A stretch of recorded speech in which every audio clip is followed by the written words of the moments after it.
रविवार व्रत का था। श्री कृष्णा पुत्र सांबा का कुष्ठ निवारण का था।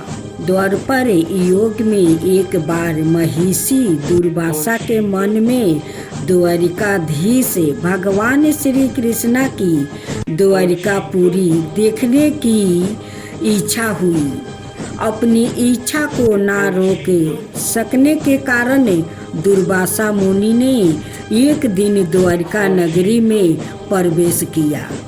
उनके आगमन का समाचार पाकर भगवान श्री कृष्णा उनका आदर सत्कार करने के पश्चात राजमहल में ले गया।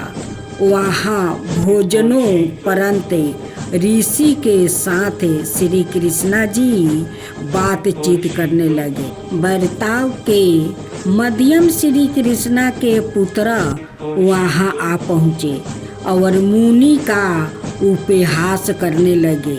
महाक्रोधी दुर्वासा मुनि श्री कृष्णा के आचरण से प्रसन्न रहने के कारण उस उपवास पर ध्यान ना देकर शांत मुद्रा में बैठे रहे, परंतु सांबा द्वारा पूर्ण उपवास करने की चेष्टा से मुनि का क्रोध उबल पड़ा। उन्होंने तत्पश्चात ही सांबा को कोढ़ी होने का श्राप दे दिया। द्वारिकापुरी से चलते समय मुनि की भेंट नारद जी से हो गई। उन्होंने सारा वृत्तांत बताकर नारद जी को श्री कृष्णा जी के पास इसकी सूचना देने के लिए वो भेजा। भगवान श्री कृष्णा को नारद जी से ऐसी सूचना मिलने पर वो महर्षि की खोज में निकल पड़े। महिषी के मिलने पर श्री कृष्णा जी ने उनसे श्राप मुक्ति का उपाय पूछा तो उन्होंने कहा कि सांबा के लिए रविवार का व्रत ही एकमात्र कल्याणकारी उपाय है। भगवान श्री कृष्णा से उस व्रत का विधान बतलाकर महिषी ऋषि दुर्वासा वहाँ से चल गए। ऋषि की आदेश अनुसार व्रत करके श्री कृष्णा पुत्र सांबा कुष्ठ रोग से रहित हो गया। जो लोग इस व्रत को विधिवत करते हैं उनके संपूर्ण रोग का निवारण होता है। अब रविवार की दूसरी कथा। किसी गांव में एक बुढ़िया माई रहती थी। रविवार के दिन गोबर से अपने घर को लीप कर उस बुढ़िया माई का अटल नियम था। वो बुढ़िया माई रविवार को दिन भर निराहार व्रत रहकर शाम को अन्न निर्मित ओ खाद्य और फल भगवान सूर्य देव को अर्पित करती थी। उस प्रसाद को सूर्यास्त होने से पहले ही ग्रहण कर लेती थी। इस कृत्य के फल स्वरूप थोड़े ही दिनों में बुढ़िया माई का घर धन धनाय से ओ परिपूर्ण हो गई। उस बुढ़िया माई का आर्थिक दशा में प्रगति देखकर उसकी एक पड़ोसिनी ईर्ष्या करने लगी। उसकी पड़ोसिनी अपने मन में सोचने लगी कि मेरी गाय के गोबर से लिपने पोतने के कारण ही बुढ़िया ओ धनवान बन गई है। अब उसकी पड़ोसिनी अपनी गाय का गोबर बुढ़िया को नहीं देना चाहती थी, इसलिए वो अपनी गाय को घर के भीतर ही वो बांधे रखती थी। दूसरे रविवार के दिन अपना घर लिपने के लिए बुढ़िया माई गोबर लेने गई। उस दिन पड़ोसी ने अपना गाय को घर के अंदर बांध रखी थी। वो गोबर ना पा सकी, इसलिए बड़ी उदासी हुई अपने नियमों में बाधा पड़ने के कारण वो बुढ़िया माई बड़ी उदास हो गई। मानसिक चिंता के कारण बुढ़िया माई उस दिन भगवान सूर्य देव को कुछ भी अर्पित ना कर सकी और ना तो सवाए ही प्रसाद रूप में कुछ ग्रहण किया। शाम को वह भूखी प्यासी चिंता तूर अवस्था में सो गई।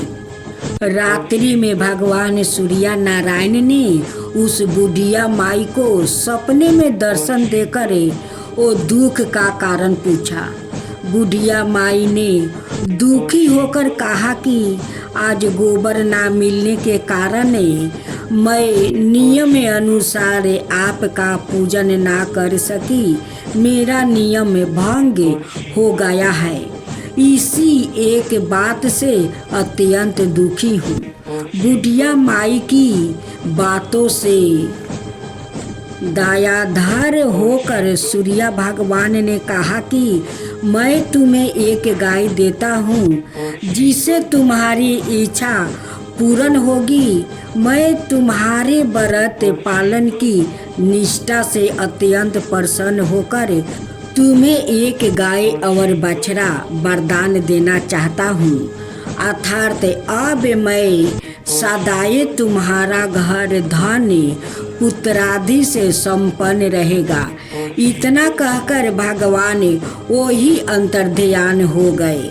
सुबह उठने पर बुढ़िया माई ने अपने आंगन में एक बछड़े वाली गाय को देखी।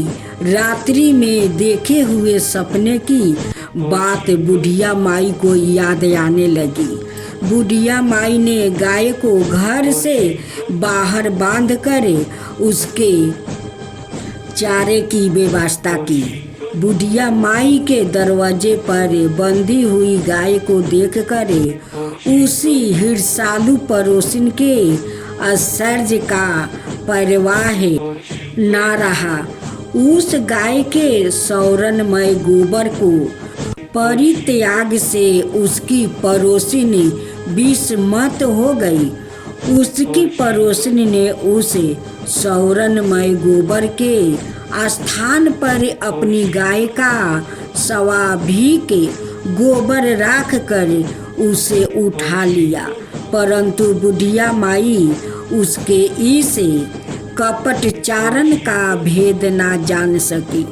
बुढ़िया माई की इस अज्ञानता पर भगवान सूर्य देव ने विचार किया कि मेरी गाय से इस बुढ़िया माई का उपकार नहीं हो रहा है। इसलिए भगवान ने अपनी माया से भयंकर आंधी तूफान उत्पन्न कर दिया, जिसके फल स्वरूप बड़े बड़े विशाल वृक्ष भी टूटकर भूमि पर गिरने लगा। इस विनाशकारी दृष्टि को देखकर बुढ़िया माई ने अपनी गाय को घर के भीतर बांध दिया। प्रात काल उस गाय के बुढ़िया माई को सौरनमय गोबर प्राप्ति हुआ। बुढ़िया माई अत्यंत प्रसन्न हुई और वह उसकी सुरक्षा के लिए नित ही गाय को भीतर बांधती। बुढ़िया माई की सावधानी से अब उसकी पड़ोसिन का कोई बस नहीं चलता था। एक दिन पड़ोसिन ने बुढ़िया माई की गाय छीन लेने के उद्देश्य से एक चाल चली। उसने राजा के पास उपस्थित होकर राजा से निवेदन किया कि महाराज, मेरी पड़ोसिन बुढ़िया के पास एक अद्भुत गाय है जो सौरनमय गोबर देती है। अत वह गाय यदि महाराज के पास रहे तो उससे जनता का लाभ हो सकता है। राजा ने उसके प्रलोभन में आकर अपने सिपाहियों को आदेश दिया कि तुम लोग जाकर उस गाय को यहाँ ले आओ। सिपाहियों ने तुरंत आज्ञा का पालन किया अब वह गाय का गोबर उठा कर ना ले जाने पाए। आदेश देकर राजा महल में चले गए। उस दिन की रात में राजा को प्रसन्नता के कारण नींद नहीं आई। राजा सवेरे होने की प्रतीक्षा उत्सुकता पूर्वक करने लगा।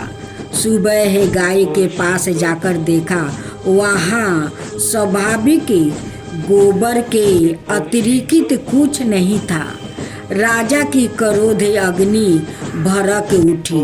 उन्होंने बुढ़िया को पकड़वा कर मंगवाया। राजा ने उस बुढ़िया से पूछा, क्या तुम्हारी गाय सोने का गोबर देती है? इस बात की सूचना पर मैंने तुम्हारी गाय मंगवाई थी। फिर क्या कारण है कि गाय वैसे गोबर नहीं दे सकती? बुढ़िया ने उत्तर दिया, महाराज, गाय के गोबर से घर लिपना मेरा नित्य का काम है। मैं दिन भर व्रत रह कर संध्या काल भगवान सूर्य को नैवेद्य अर्पित करे, उस प्रसाद को मैं ग्रहण करती थी। मेरे पास जब अपनी गाय ना थी तो मैं पड़ोसिन के गोबर से घर लिपती थी। सदाए योग से गोबर के अभाव में मैं एक दिन अपने नियम का पालन ना कर सकी। उसी दिन मैं रात्रि में भूखी ही सो गई। रात्रि में भगवान ने सपने देकर मुझे यह गाय प्रदान किया। मेरी ईर्ष्यालु पड़ोसिन ने आपको सूचना देकर मेरी गाय मुझसे छिनवा ली। गाय का संबंध में बस मैं इतना ही जानती हूँ। बुढ़िया माई की बातों से संतुष्ट होकर राजा ने कहा, बुढ़िया माँ, मुझे क्षमा कर दो।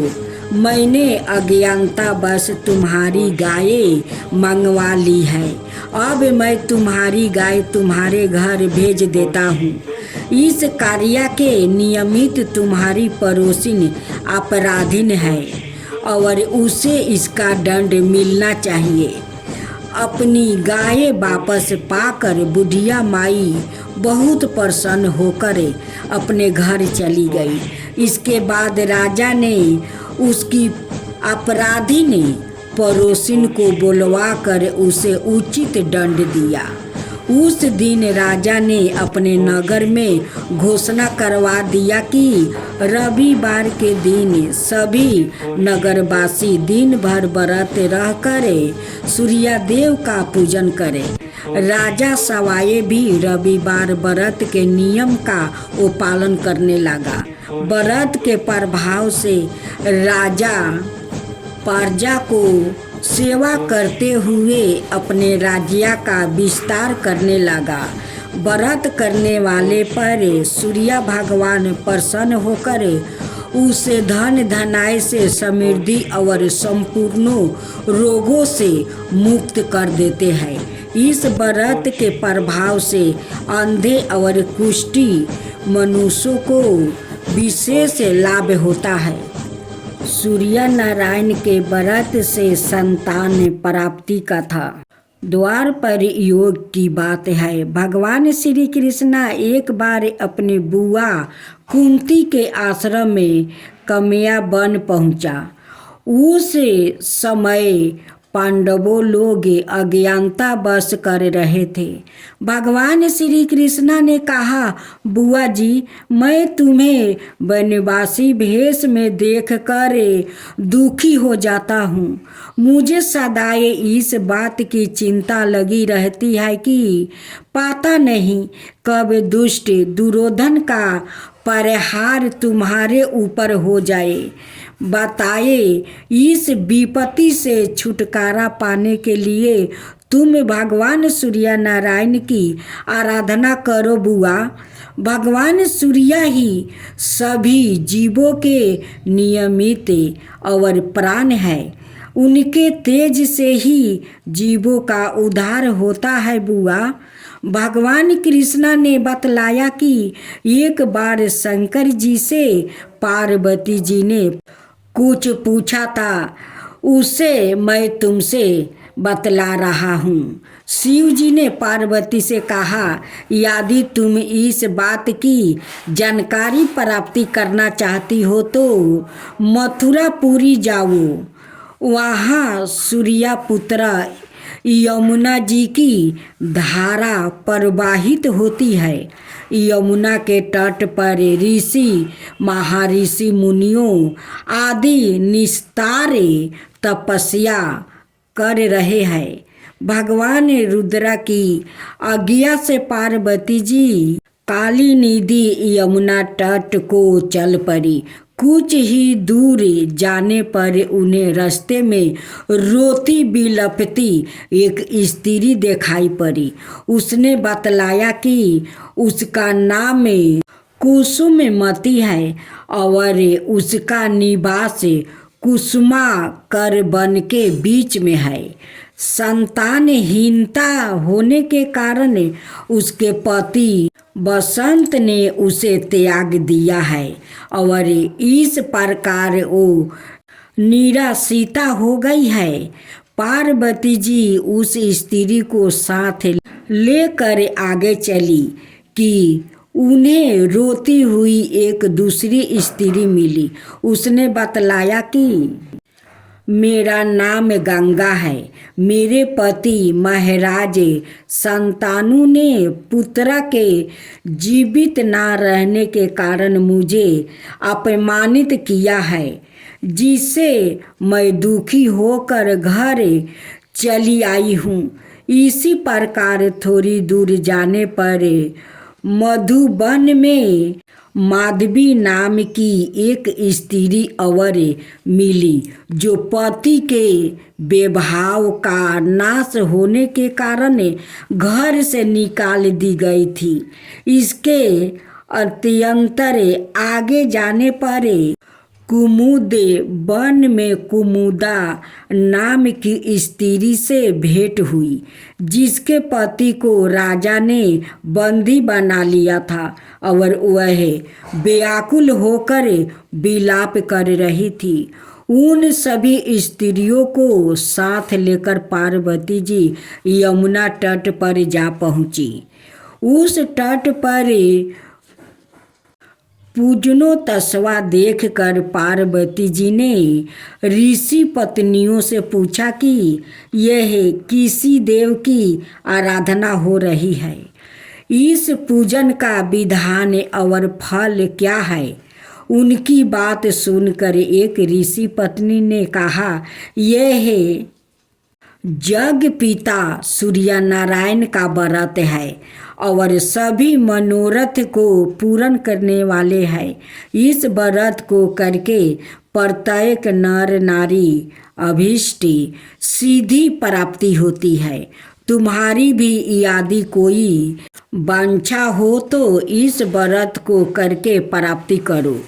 ऋषि पत्नियों से ऐसी बात सुनकर पार्वती जी अत्यंत प्रसन्न हुई और उस व्रत के विधान और फल को जानकर शिव जी के पास लौट आई। पार्वती जी ने इस व्रत को करके विघ्न नाशक गणेश जी जैसे पुत्र को वो प्राप्ति किया।